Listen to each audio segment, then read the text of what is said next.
moment to do.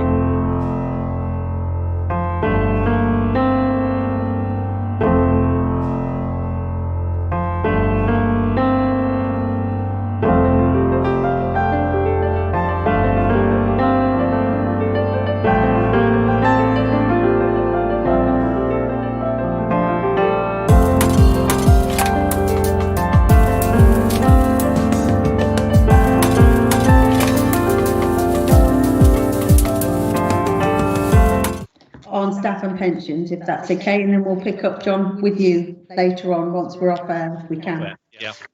Okay. Okay, welcome everybody to staff and pensions on Monday, 8th of March 2021. Do we have any apologies, please? I haven't received any, Chair. Thank you. Members of disclosure of pecuniary or non-pecuniary interest, do we have any? I'm not sure whether I need to declare an interest or not, because I am on North Warwickshire Borough Council, and in item 7 there is an item that includes North Warwickshire Borough Council. So I think it's probably better if I don't comment on that and don't vote on it, just to remove any possible conflicts with interest. I don't think there is one, but I'm not sure enough about it. Sarah, do you want to come in on that one? Would apply to me as well, Chair. Yeah. Well, I'll have a look at the exact report as we're going through, but ordinarily interest that you've got in It's by to being a do member with of a addition. ordinarily interest that you've got because you're a member of a district or borough council are subject to our dispensations arrangements. On that basis, but I will have another closer look and advise you otherwise before we get to that item if necessary. Right, thank you. It sounds as if I can follow what you've just said, because I don't have a direct influence on that, except that I'm on the finance committee. So. Okay, and Andy, are you saying the same thing? Yeah, the same applies to me. I'm not on the committee that's Neely's, but I am on the council leaders group. So it's so yeah. If it's necessary, then I declare the same interest. Yeah. Okay. Lovely. Okay, so thank you for that. We'll move on to item 2. I believe the items have changed slightly. Can I just have your acceptance and approval of me approving the minutes, please, for the 14th of December, and I will send those through to Isabel later on. Thank you very much. Brilliant. So moving on to item 2, which is the internal disputes resolution procedures for pensions and disputes. Neil, I think you're up for that one. Good afternoon. Good afternoon. Thank you, Chair. Just by way of an introduction to this report, all pension schemes are required to have a grievance process and members to appeal about their pension entitlement. That's the requirements of the pension regulator. In the local government pension scheme, the employer will typically deal with issues such as, for example, the rate of contribution that the member will pay, or the benefits that the member is entitled to. For example, if there's an ill health retirement, the employer will decide, along with medical advice, whether that's tier 1, tier 2 or tier 3, whereas the administrator will calculate the benefit entitlement, the amount of money that that person is entitled to, or by way of another example, the amount of a transfer that that person receives if they come from another pension scheme. In the case of potential disputes, many of these are resolved informally by the administration team. So the details of the internal disputes resolution procedure, which is a bit of a mouthful as you can gather, is that stage 1 is where an employer will appoint a nominated person who's independent and not been involved with that case before to review the circumstances of an appeal. If they agree with that appeal, then obviously the person goes back and, the benefits are looked at, the entitlements are looked at accordingly. For example, if it was a wrong contribution rate, for example. If that's not resolved, then it will come on to stage 2. And with the Warwickshire Fund, that's Monica, Chief Executive Officer, again, who's independent. She's not involved with the case before, and she can call on advisors to give her advice on the appeal in front of her. If that case still remains unresolved, then the individual can go on to the Pensions Ombudsman and even to the High Court if appropriate or necessary. So what we've done basically on Appendix 1 is we've revamped the information sheet and claim forms for the IDRP within the Warwickshire Fund. I'm happy to take any questions. Thank you, Neil. Just a question from me, please. Do we get many? Interest? No, not really. Most of them will be around ill health retirements. You can imagine if somebody feels that they're unable to work again and they're not given what they see is the appropriate tier of ill health. So, for example, let's say they're on the temporary ill health retirement, which is payment for 3 years, then invariably they will appeal against that. Appeals against other things such as contribution bans can sometimes create appeals each April through to the employer, but there's not many that come through to stage 2. Okay, thank you for that. Neil, did you want to come through? Yeah, if I could just ask, are these available electronically, or do they have to be done on paper copies? It will be available on the website. At the moment, that person would have to download and fill in the forms and send them through. Yeah, but they can't be sent electronically. No, not at present. Well, they could fill it in and scan it through if they wished. Yeah. Right, and that would be acceptable. Yeah, I would think so. Yeah. Right, I just wondered because some of these forms you have to do and send off, the hard copy. So, okay, thank you. Okay, thanks. Brilliant. Thank you. If there's no further questions, the recommendation is that Staff and Pensions Committee note and comment on the internal dispute resolution procedures. If you're happy, can you just raise your hands, please, on the... Oh, okay. Don't raise your hands on the thing. Monitor, that's fine. Everyone's raised their hands. Lovely. Yeah, thank you. Thank you. Thank you, Neil. Okay, moving on to item 3 of the agenda, which is the IDRP employer's decision. I understand Sarah's going to be leading on this one. Yes, thank you, Chair. This is a linked report to the one you've just heard about, and this is around decisions that are required to be taken, the stage 1 or the initial decisions but from the employer side.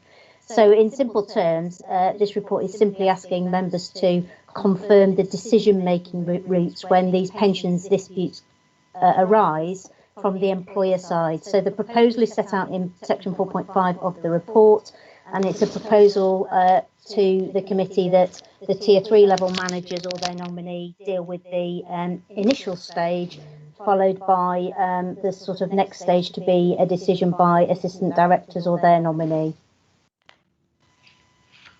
Okay. I thought it was a pretty straightforward paper, everyone. Are there any questions? There's none from me. No? Okay, in which case I won't read out the recommendation in entirety, but it's set out on page 33 of the report. If we're all happy, could we raise our hands, please? I'll do both.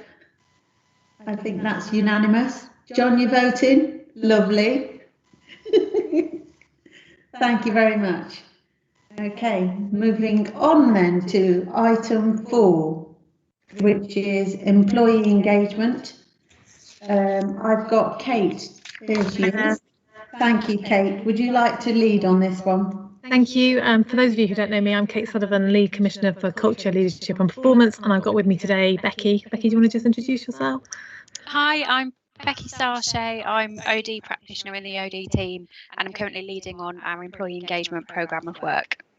Brilliant, thank you. So this item just wanted to provide you with an update on employee engagement during the last year, celebrate the progress, particularly around our approach to employee wellbeing and engagement. Prior to the pandemic, our approach was we did an annual Your Say survey, but during the last year, we've taken a slightly different approach. Wanted to check in more regularly with our workforce, particularly during this difficult time. Our employee engagement surveys provide us with some key information and views about how people are feeling, but also are used to inform some of our key business measures and indicators. And each of the check-in services that we've done throughout the year have had a different focus to them, so we could kind of explore particular themes and get some feedback and views on those. Generally, across the last year, the kind of response rate has been between 34% and 46%. but averaging out around about 45%, which is consistent with our Your Say surveys in the past. How our people have been has been steadily declining. So over the last year, when we first started with the check-in surveys, 88% of people said they felt okay, and this has come down to 82% in the last survey.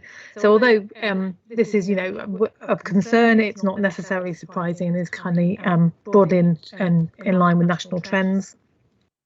Our employee engagement score has increased by 6% in the last year to 76%, which given the context is a really positive result and recognises the importance that we've placed on employee engagement throughout the pandemic. And the results of each of the check-ins have been shared across the council in the form of headline infographics and more detailed reports. I just thought I'd hand over to Becky now, who's just going to give you a brief outline of each of the check-in surveys. So Becky. Yep. So as Kate mentioned, in the check-in surveys, we asked, well, in each of the surveys, we've always asked people about their well-being. So how are they doing at the time? And then the rest of the check-in surveys, we've sort of focused on a particular theme at that time. So the first survey that we did in April, we just looked at what support our people need with working from home, as obviously that was quite a high priority at the time. And off the back of some of the stuff that our people told us about the technology and what was working well, what wasn't working well, that enabled us then to develop sort of targeted comms campaigns to help, support them with working from home, and also sort of target our leaders as well with the sort of training and support that we provide to our leaders, as we got feedback from the survey both from our people and our leaders that they play a really critical role at that time. And because as well we were focusing on well-being, something we did was provide our people with the option to be contacted by one of our listening mates in all of the subsequent surveys so that they could access support if they needed to. So check-in 2 we ran in July, and again we asked people about their well-being. And then we also asked a bit about their mental health, and then we asked people what they wanted us to focus on during the recovery phase, as I think perhaps the pandemic looked slightly different back in July. So that was really useful in terms of people's suggestions. So they were talking about things like making agile working more permanent, making buildings secure, building on our innovation. So all of that information has been fed into our recovery and reinstatement projects to consider.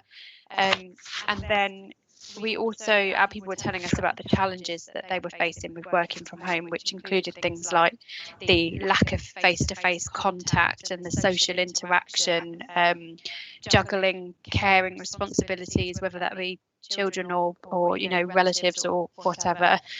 So again, that really helped us to target our comm strategies, and we also did a few things like developed our personal resilience training course. We put that to an online course, which used to be a face-to-face event, and we also updated our individual wellness plans to be more tailored to people who were working remotely, because obviously before that wasn't as commonplace. And it's also helped us with our Microsoft learning solutions as well, being able to understand from our people what particular bits they want to learn more about and need training on. And then the third check-in survey was in August to September, again asking about how people were feeling, and this focused more on those that are office based to understand what they miss most about being in the office, and that was to inform the workplace redesign project. So unsurprisingly, people were saying the thing they missed most was the social interaction and the opportunity to learn and collaborate with other people. And I think as well in that time is perhaps where the COVID situation changed slightly. I think we had a bit of hope then that things might be back to normal sooner. So we, again, our comms and everything were more targeted around, okay, well, how can we recreate those social interactions in a virtual world? We also have done some other activities off the back of that, like we ran a loneliness spot check with our people just to understand a bit more about what support people might need if they are feeling lonely at the moment. And then the last survey, Check-in 4, which ran in December. So as Kate mentioned, we asked we asked about wellbeing, and then we asked some of our employee engagement questions from our Your Say survey. And it's really amazing to see that despite the difficult year that we've had, engagement has increased to the highest that it's ever been, and in particular elements of it around I feel proud to work for Warwickshire has shot up, and our employees feeling like well-being is promoted at work, that's gone up I think 14%. And also there's one around learning and development opportunities, which perhaps you might think might drop in a virtual world, but that's actually increased as well. So some really positive scores from Check-in 4, and we're just starting work on that, where the results have been published for Tier 3 managers to access. So we're trying to encourage them to have conversations with their people around well-being, what support can we give you, and then around engagement, say, you know, what have we learned from 2020, what have been the good bits, and how can we keep that going whenever we get back to whatever our new normal is and whatever that looks like. And we're also taking our results to our EDI group as well, because we asked demographic information, and there were also some questions about bullying and harassment. So we're taking it to that group to explore further and identify the priority actions. And then we also, like Kate said, the wellbeing picture has declined, which is perhaps to be expected with what's going on and at the moment, and again is in line with national trends, what's being seen. But it's reassuring to see that despite that, people do feel that the wellbeing support is promoted at work. But again, we are just trying to tailor our sort of comm strategies to people to provide them with information as to what support's available at the moment.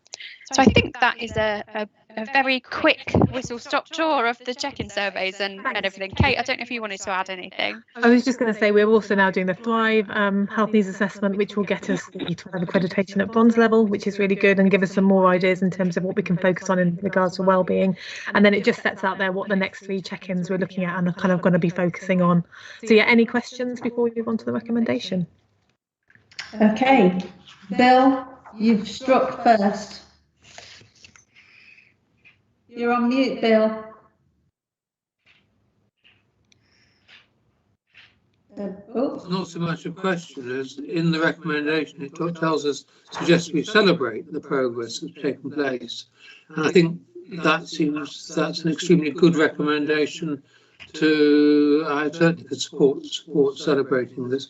I think the fact that you've got such a high percentage of people who are proud to work for Warwickshire County Council is impressive, and the fact that's actually gone up. The fact that people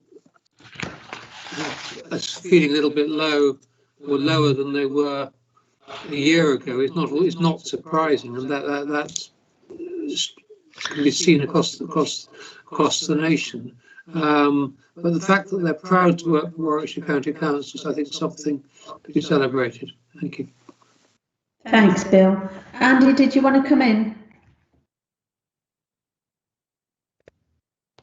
Sorry, I just pressed the wrong button and turned my camera off by mistake. Yeah, I was going to make more or less the same point as Bill, that I think it's not really surprising that the way people are feeling has dropped from 88%, after such a long period of what we've all been going through. But the very fact that it's still over 80%, I think, is very positive. You could have expected it to drop more than that, probably, given what we've all had to put up with.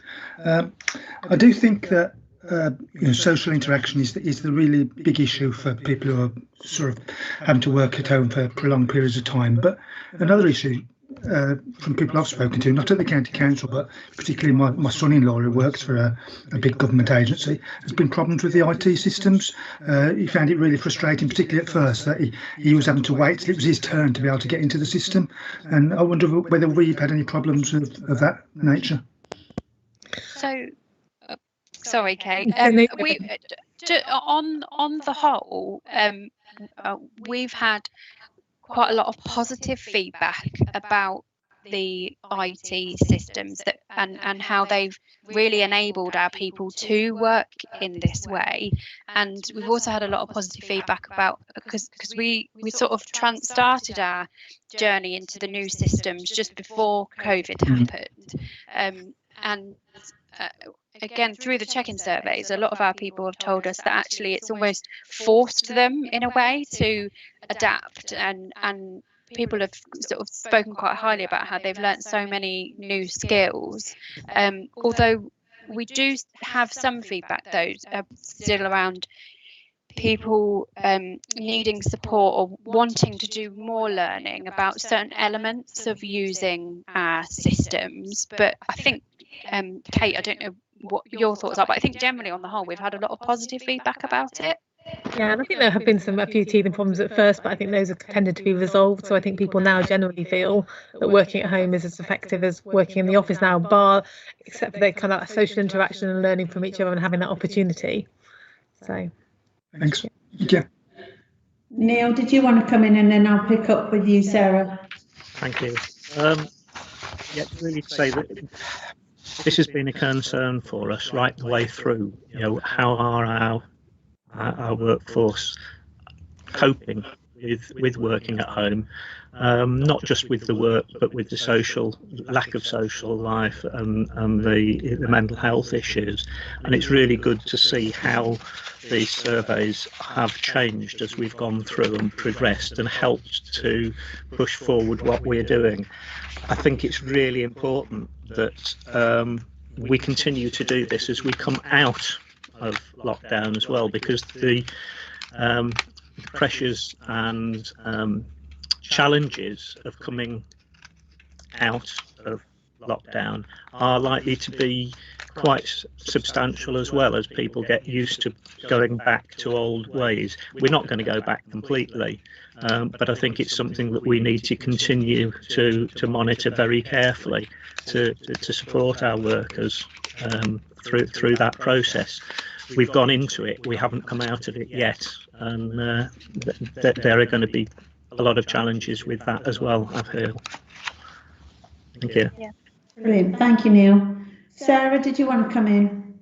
Thanks, Chair. I was just going to add a little bit more in response to Councillor Jens's point, just to say that Craig Cusack and the IT team have just done a recent survey about what additional support staff may need in terms of Microsoft 365. And I think the feedback of that has led to Craig and his team going to be rolling out some tailor-made Microsoft-led training programmes, but bespoke to the county council.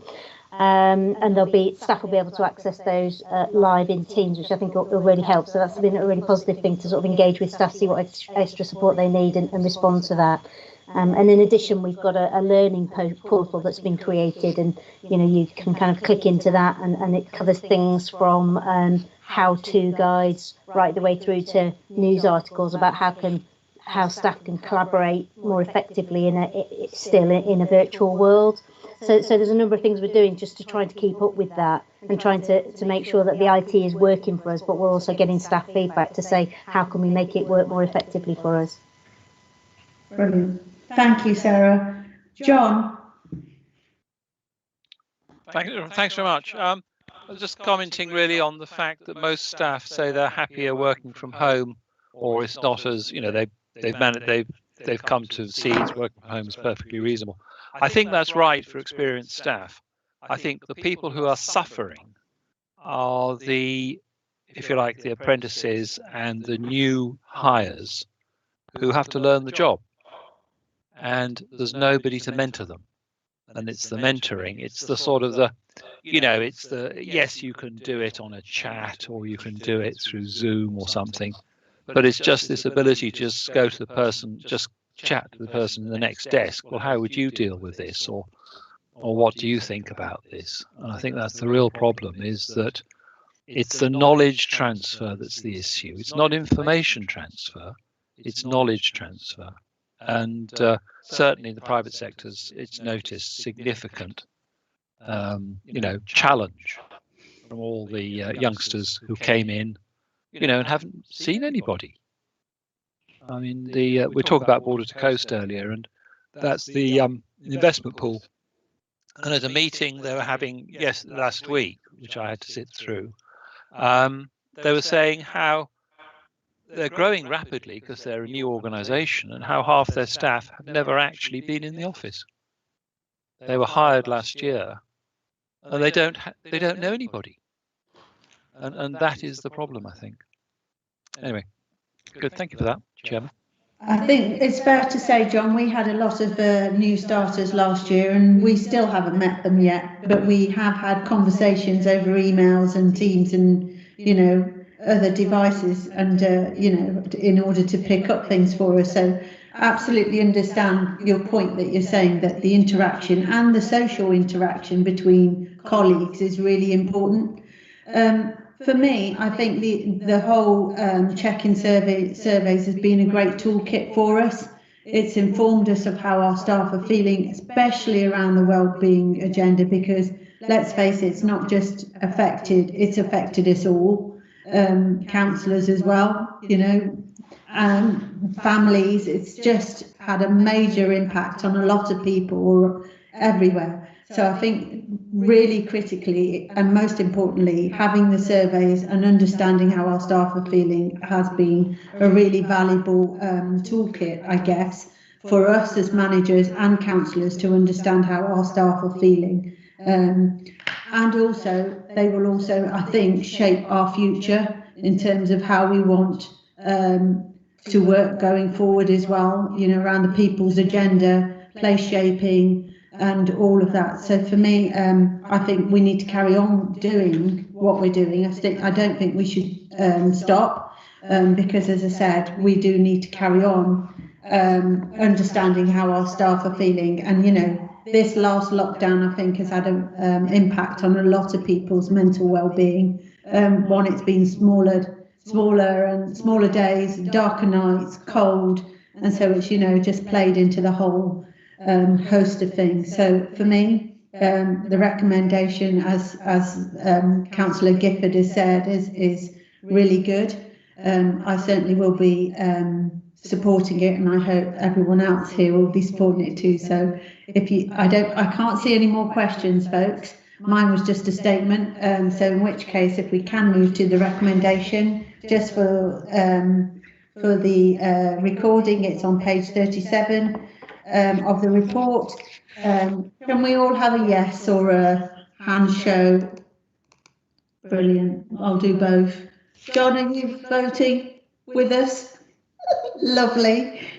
Thank you. So that's unanimous. Thank you, everyone. Thank you, Kate. Rebecca. Nice to meet you.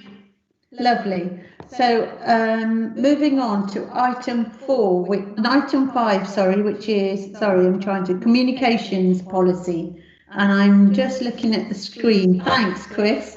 So I was wondering who was going to take this one. So just to briefly introduce this is the updated communications policy for the pension fund something we've done in the last year is gather together a list of all of the policies relating to the fund's activities and trying to design a schedule to make sure that they all get some attention on a timely basis. So the communications policy is up for renew. Before I go into the policies, just perhaps explain a bit about what some other funds do. Some funds take all their policies in a huge single report once a year and explain this has changed, that stayed the same. We've got a schedule to try and spread the workload out over time and make it manageable. In this particular instance, the key thing to highlight on communications policy is including reference to member self-service, which is a piece of functionality we're intending to look at implementing once we've got to the finishing line with implementing iConnect. So iConnect is a system that there's a project to implement right now. That's automating the trafficking of data between employers and the fund. And when that's in place, that will help us to make data clean and keep it clean. And once you've got to that point, you've got a good platform for member self-service. So that's the reason why it appears on the radar. But the majority of the communications policy remains broadly similar. There's not too much to highlight about it. Brilliant. Are there any comments on this? Anybody? Yes, please. Oh, okay, Neil. Okay, it's a query really, that on page 50 it says, which is the first page basically, any inquiries in relation to this policy statement should be made to, and then it's got the details there. If you want to find out how to get in touch with the pensions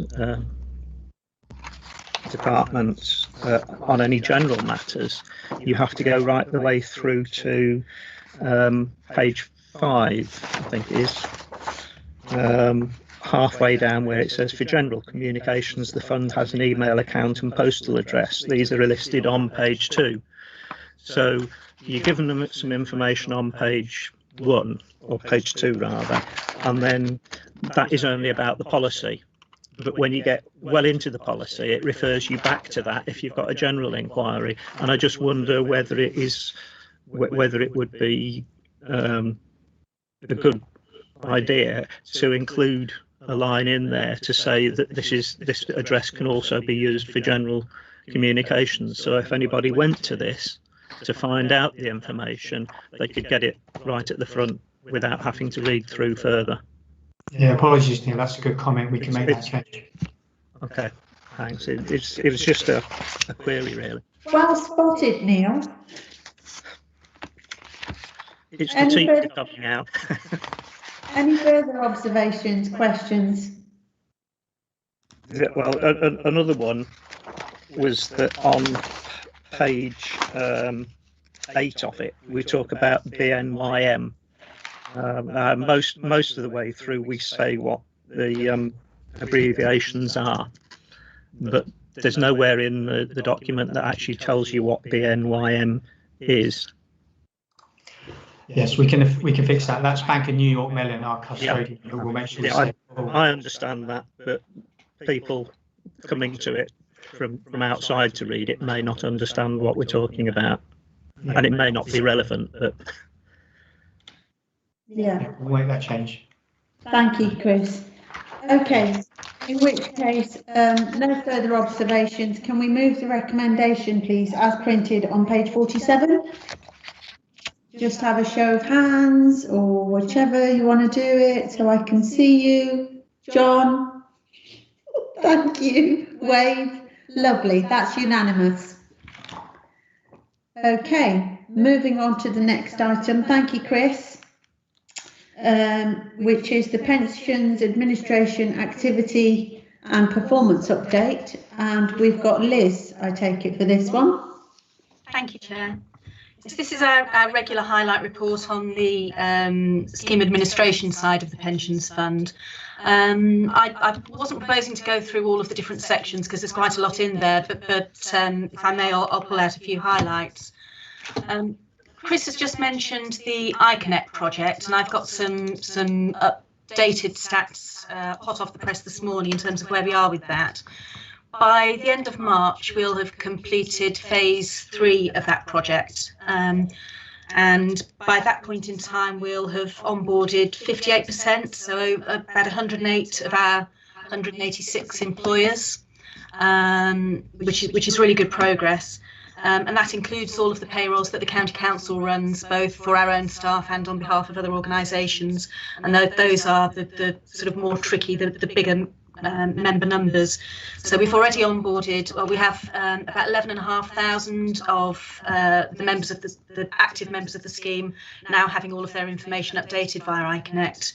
And that will go up to about 12,800 by the end of the month. So it's the project is proceeding really well. The fourth phase is due to take place by the end of June. And the biggest remaining employers now are really the Police and Crime Commissioner and the district and borough councils. So really positive news on there. And as Chris says, once we've finished implementing iConnect, we'll then look towards moving to member self-service, probably in the autumn. The next thing I'd highlight is in relation to key performance indicators. So this is on page 64 of your pack. As well as using the key performance indicators to ensure that we're delivering high quality of service, we also use them to make sure that we're directing resources where we need them and that we're addressing any issues. They're so important for helping us address any issues that might be cropping up. And there are one or two areas where we're focusing attention just on the back of what the KPIs are telling us. So the first one is around where we've made some changes to some of our processes, and that's thrown up a training need in some areas, and we're putting some more efforts into training, particularly around quoting where a member wants to transfer. And the other one is where we've had some staffing changes in relation to payment of refunds, and again the performance in the KPIs has identified a bit of a training need there, so we're putting some extra training in that area as well. We have seen a spike in workloads at some points in the year, and you'll see some of those reflected in the appendix. And one of the things that iConnect will help us do is it'll bring in the workload in a much more consistent way through the year, so that we avoid some of those peaks and troughs in workload. And I think that will help us to make sure that we don't we end up with fewer areas where we might be sort of dipping at certain points in the time points in the year in terms of performance. So what we will be doing is looking at how iConnect specifically is impacting on our performance indicators and also on workloads through the year. There's a section on breaches in the report. This is section 10 on page 66. The vast majority of our breaches are where we have employers who are submitting either member data or contributions late. And the amber breaches are primarily where an employer has done that either very late on one occasion or has submitted late on a number of occasions. And we are looking at the way that we report that information to try and make that more meaningful. So we might be changing the format of that once we've reviewed that for future meetings. Moving on to section. I'll ask Liz, just on that point, if you don't mind, is there some sort of, I don't know, what's the word I'm looking for? Almost like it's gone out of my head now completely. I just wondered if there's some sort of feedback that we can give back to say that you're constantly doing this late, or you're providing the information or not on time, so in order to try and help the employers as well to fill that in. What our breaches policy says is we have particular triggers as to how late a submission has to be for it to go from green to amber, or how many times an employer has to be late in a set period of time before it gets escalated from green to amber. And then what the policy says, so we always follow up on late submissions anyway, even when they're green, but when they're amber, then we enter into a more escalated dialogue with those particular employers to work with them to make sure that they can get back on track and to understand any underlying issues to try and resolve them at source. So we do that work on an ongoing basis, yeah. Brilliant, thank you. Sorry for interrupting your flow. just noticed Councillor Gifford has raised his hand. Do you want me to take that now, or? Yep, if that's okay. Yeah. You're on mute, Bill. Sorry. Yes, with the breaches, I'm not sure I should ask this question. Is Warwickshire County Council itself, has it done any breach? Have we breached them? We did probably a couple of years ago. We had a little bit of a legacy issue after we implemented the Your HR system with the transmission of information from Your HR to pensions. And over the last 2 years, we've done an enormous amount of work to get back on top of that, and we don't have a problem there anymore. Oh, excellent. Are there other employers? Is it 106? Is that one or two employers who are regularly doing it? So there are some where there are repeat offenders, shall we say. One of the big advantages of the new iConnect system will be that we're not dependent on waiting for employers to put together a spreadsheet and return it to us by email. All of that information will be sucked automatically out of their payroll system on a monthly basis.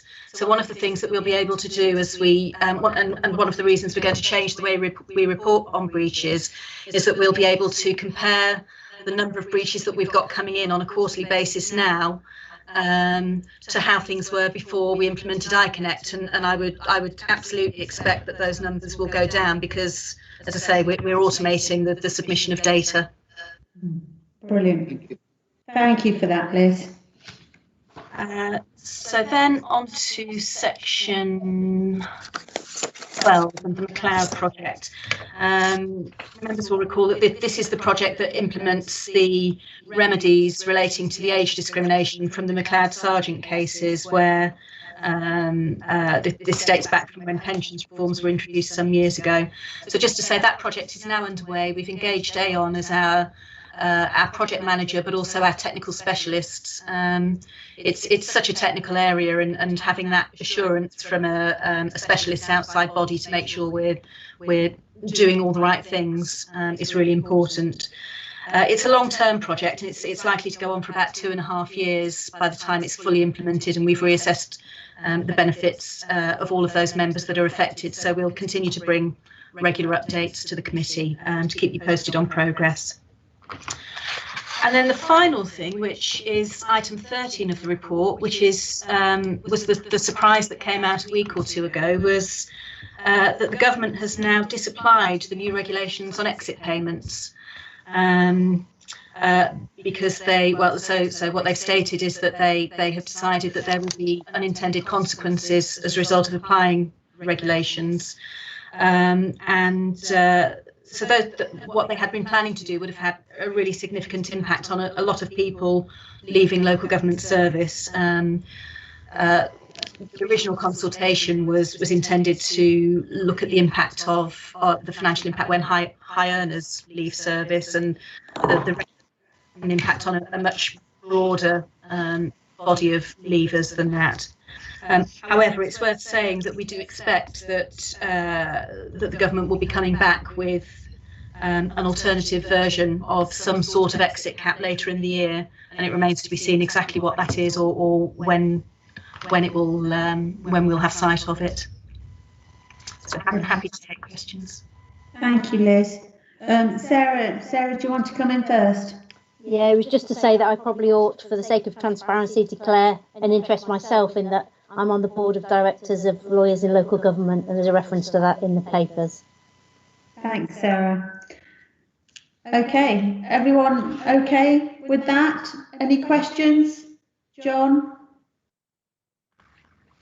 Oh, are you moving straight to the recommendation, John, putting your hand up? Yes, that's right. Last I'm told I wasn't putting my hand up before. I put it up early. Stand with my hand up. Okay, so we'll move to the recommendation. John has preempted and put his hand up straight away.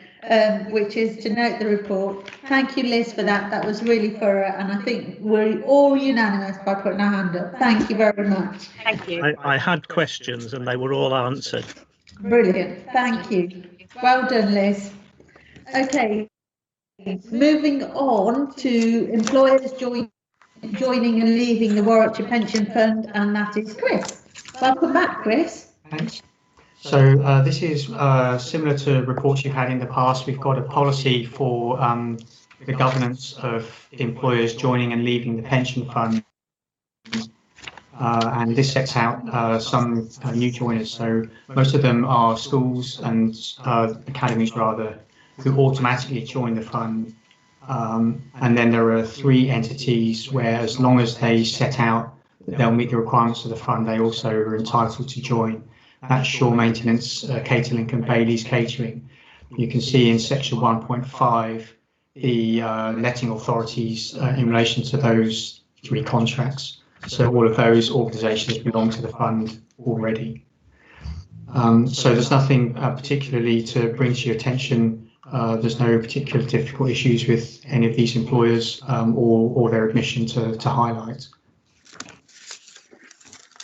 Thank you for that, Chris. Sarah, did you want to come back in, or is that a legacy hand? No, I was just going to come back in response to Councillor Dervick's original question about interest, just to say that I don't think there's an issue with either Councillor Dervick's or Councillor Jens taking part in this item and voting. Brilliant. Thank you, Sarah. Okay, it's a straightforward report. Are there any questions? Can't see any hands, therefore the recommendation is on page 73. Can I have a show of hands to say that you all agree? Lovely, we're getting a mixture of hands and both. Lovely, unanimous. Thank you very much. And so we move on to the final item of the agenda, which is the revocation of the exit cap, which I believe is a verbal update. And I'm not sure who's actually doing that one. Ah, hello, Liz. I can pick up that one up, Chair. It's really just what I mentioned before in the admin update report, that the regulations have been disapplied, and we're awaiting more news from the government as to what they might bring back to address the original issue that the regulations were intended to deal with. Okay, brilliant. Is there any questions on that final verbal update? No? Thank you for that, Liz, for stepping in last minute. In which case, can I declare the meeting closed? Thank you for joining me this afternoon, and officers too. John, did you want to catch up with